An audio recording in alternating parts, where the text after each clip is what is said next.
मिरची, मीठ आणि साबुदाणा. आता याचे आपल्याला वडे करायचे. आता आपल्याला साबुदाणा वडा करायचा आहे. आता शेंगदाणे भाजून घेऊ.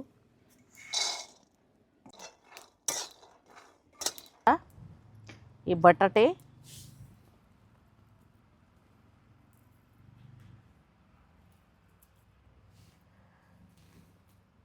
बटाटे, उकडून घेतले, शेंगदाणे भाजून घेतले, त्याचं कूट केला. आता साबुदाणा हे कूट त्याच्यामध्ये टाकला.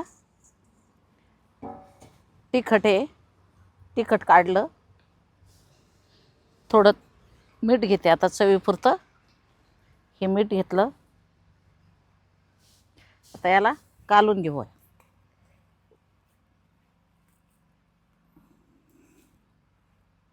आता आपला साबुदाणा कालायचा झाला. कढई ठेवू, त्याच्यात तेल टाकूया.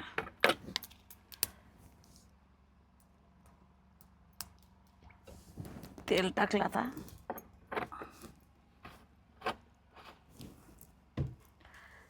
आपण वडे बनवू.